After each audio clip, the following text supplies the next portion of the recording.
지금 성막에 관련해서 하나님께서 계속 모세 또 이스라엘 자손들에게 주시는 말씀이 이어지고 있습니다. 이 성막을 짓고 성막에 들어가는 기구를 만드는 데 있어서 굉장히 중요한 재료는 조각목입니다. 조각목은 흔히 시띠나무라고도 하는데요. 광야를 가면, 사막을 가면 군데군데 아주 가시가 많은 나무들이 있습니다. 사막 지역의 특성상 물이 많지 않습니다. 그래서 이 나무들은 그 높이가 그렇게 높지 않습니다. 그리고 이 나무의 특성은 물을 찾아서 그 뿌리를 짧게는 수백 미터에서 길게는 수킬로에 이르기까지 뿌리를 이제 땅 속으로 뻗치는 나무지요. 그렇게 어렵게 수분을 머금고 자라기 때문에 이 나무는 곱게 높이 자라지를 못합니다. 사막의 뜨거운 기후와 그 모래바람을 버텨야 하기 때문에 최대한 땅에 붙어서 낮게 옆으로 퍼져가며 지내게 되지요. 그래서 목재로 쓰기에는 그렇게 적합한 나무는 아닙니다. 하지만 이스라엘 백성들이 광야에 있기 때문에 그들이 구할 수 있는 목재는 이 시띠나무, 조각목밖에 없습니다. 사람들이 거들떠도 보지 않는 시띠나무, 가구로 어떤 건물을 짓기에는 아주 부적합하다라고 많은 사람들이 생각하는 그 시띠나무. 물론 이 나무는 아주 단단합니다. 웬만해서는 습기 때문에 틀어지지도 않습니다. 하지만 그것이 목재로 쓰기에 정말 어떤 너비나 높이가 되지 않기 때문에 거의 버려진 나무. 근데 하나님께서는 이 조각목, 이 시띠나무를 통해서 성막을 지으라고 하십니다. 제단을 만들라고 하십니다. 증거궤를 만들라고 하십니다. 번제단을 만들라고 하시는 것이죠. 이것은 우리에게 무엇을 의미하는 것일까요?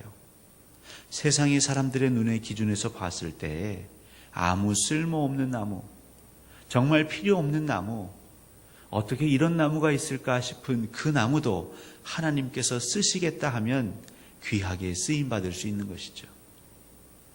굽이굽이 정말 곧지 않고 나름 우리의 꺾여진 성품처럼 때로는 모나고 부족할지라도 하나님께서 그 조각목을 조각조각 다듬으셔서 그 위에 금으로 입히시고 노스로 입히시는 것이죠.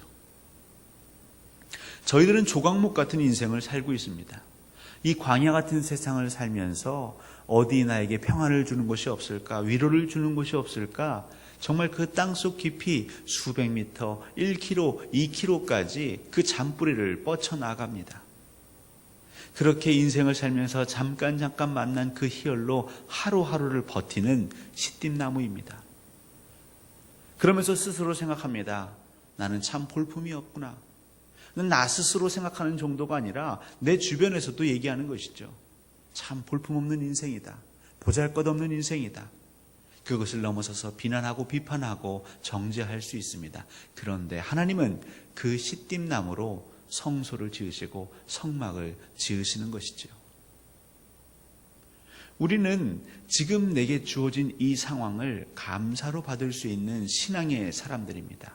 왜냐하면 이 출애굽기에서부터 계시록까지 예수 그리스도께서 하시는 그 사역을 알았기 때문이죠. 내가 잘나서도 아니요, 내가 풍성해서도 아니요, 하나님은 있는 모습 그대로 나 자신을 들어 사용하셔서 하나님의 놀라운 일을 하신다는 것이죠. 이유는 한 가지입니다. 우리로 하여금 자랑치 못하게 하시고 오직 여호와 하나님만이 영광을 받으시기 위함입니다. 이스라엘 백성들이 광야 40년을 보내면서 하나님 물으십니다.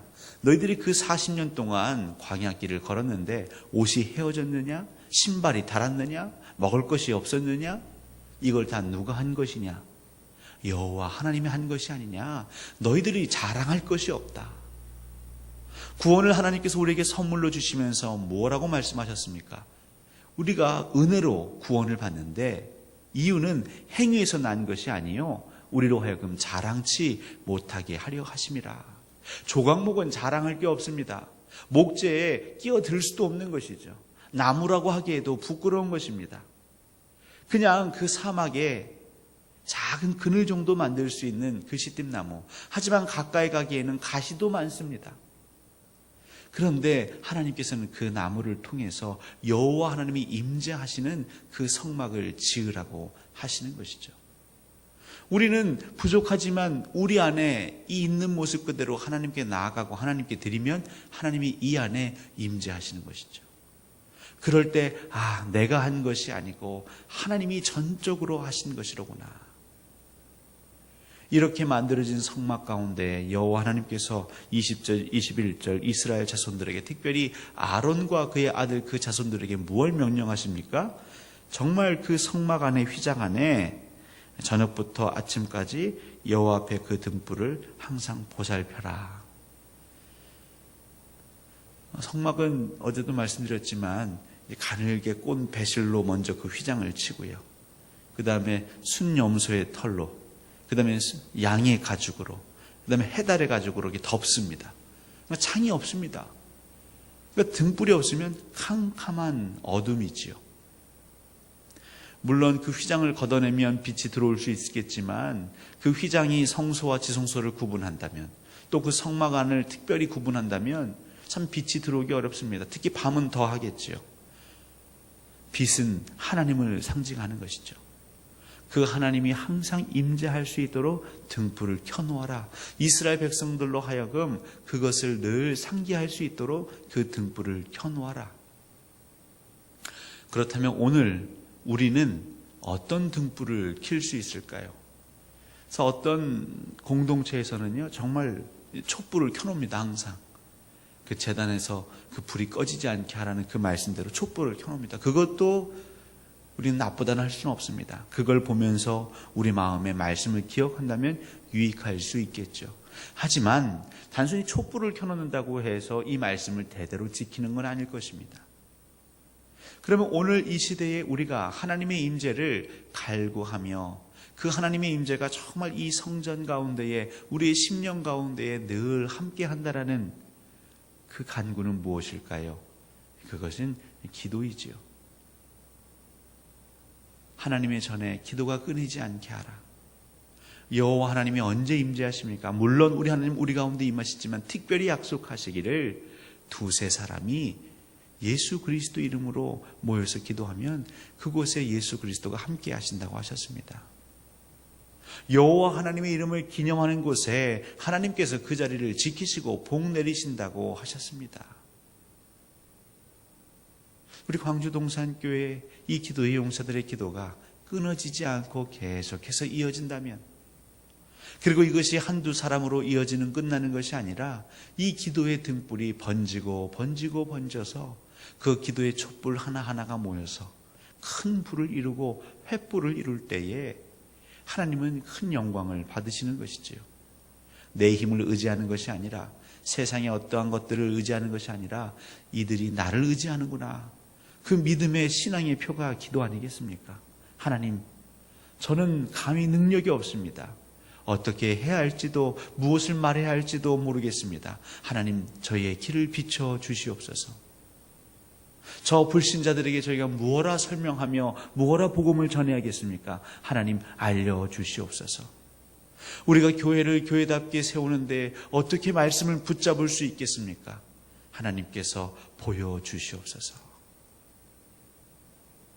조각목 같은 우리 인생이지만 그 여호와 하나님을 바라며 예수 그리스도 이름으로 기도하기를 쉬지 않고 끊임없이 이어갈 때에 하나님은 우리 가운데 영으로 임하실 것입니다.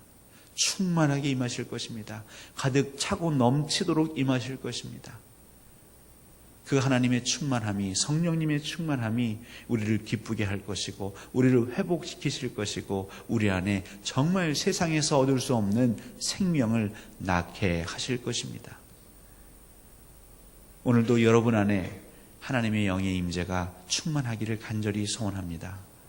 여러분이 계시는 곳, 여러분이 가시는 곳마다 그 기도의 등불이 끊어지지 않게 하시고 여러분들이 아론이요 그 제사장들이고 그 자손들이오니 앞으로도 끊임없이 이 기도의 사명을 이어가시기를 주님의 이름으로 간절히 소원합니다.